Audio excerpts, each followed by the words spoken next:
how's it hanging? I wanted to talk about something that's been kind of on my mind last week, ever since, we started getting this March movie season. Now, you may or may not know that a live action adaptation of Ghost in the Shell is coming out, starring Scarlett Johansson, yes, Black Widow herself. Anyway, the big thing I'd like to discuss is there has been controversy, and I use the air quotes. Sorry if you can't see them, as I'm just a voice right now, over whitewashing of the character. Now, for those of you who don't know the story of Ghost in the Shell, the show follows members of Japanese Safety Bureau of Section 9. Now, here's an interesting thing about Section 9. Section 9, for the most part, is everyone except for two characters are cyborgs. Now, for those of you who don't know, cyborgs are organic beings with robotic or cybernetic implants. I'll give you a simple example. The Borg from Star Trek, cyborgs.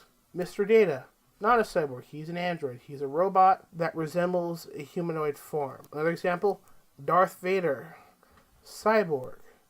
C-3PO, android.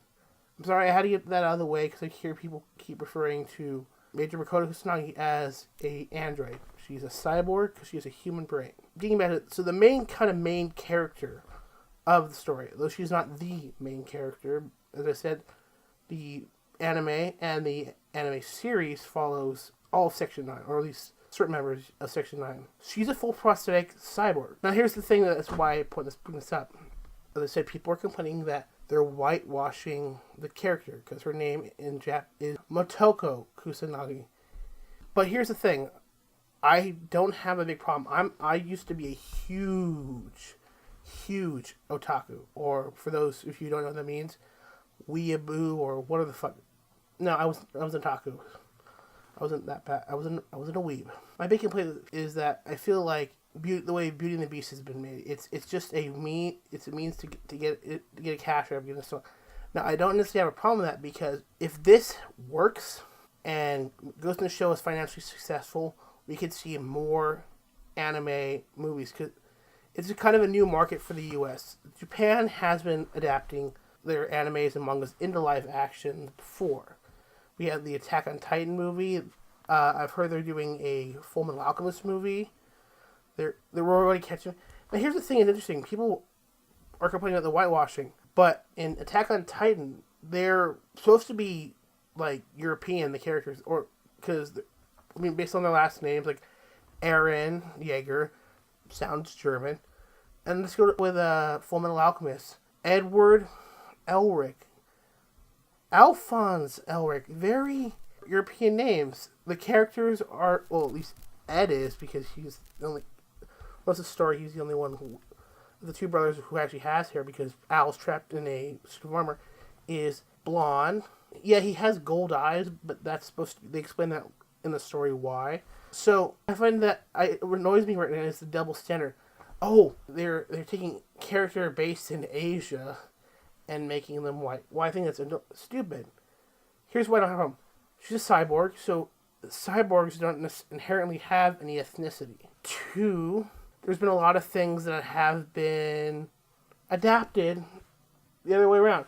If anybody's ever watched like the history of like things like Spider-Man, there was a Spider-Man live action movie in Japan before there was in the US.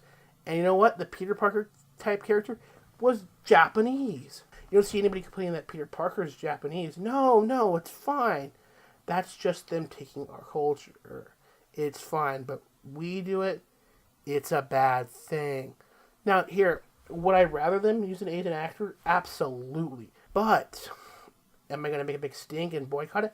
No, absolutely not. There are people making a huge deal out of it. There was a video made by a lady known as Chumai, who did a PSA complaining that they were whitewashing Makoto Kusanagi because, apparently as a kid she looked up to... The funny part is, they show up in the video, they show a young girl going to a comic book shop, and there are all these girls in a comic book shop reading. I'm like, okay, first, I hate to say, but comic book shops are largely a male domain. It's not me being sexist, it's just the way kind of things are. It's ironic that they make this thing this video that happened in the video, and they could play. They say, "Oh, video games are sexist. All the gamers." I'm like, dude, I am more likely to see women in GameStop and at Game Dude or anything. You know why? Because women like video games. They like, and video games is a fairly unisex trade because they're games with different genres. Comic books, for the most part, at least American ones, tend to be a more male-dominated thing. Manga, though, is, as I grew up being an otaku, is a fairly universal thing. There's this whole part where and then she's looking around for characters who look like her because, there's only the white girls or the black girls, and then she finds Ghost in the Shell. And the funny part, if you look at the video,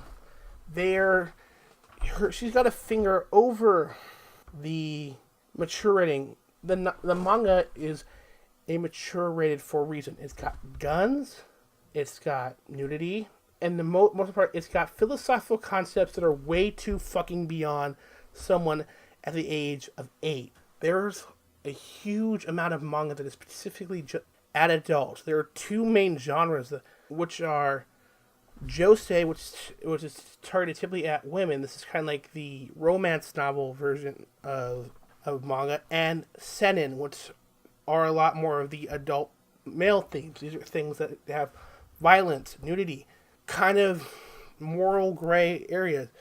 I used to love reading a manga called Monster, which dealt with a surgeon who saves a kid's life, who turns out to be a psychotic serial killer, and his quest to try to track this kid down, who's now an adult, and figure out what he's going to do with him. There's Death Note. See where I'm going about this?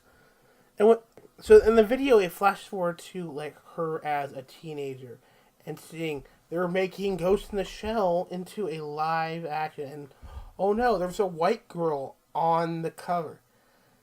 This is so stupid.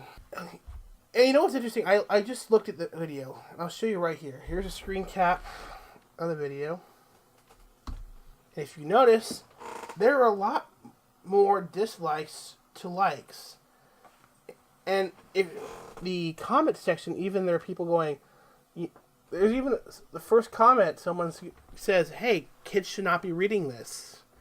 I wholeheartedly agree. This is, again, philosophically above their thing. Cyberpunk in general is a very heady topic.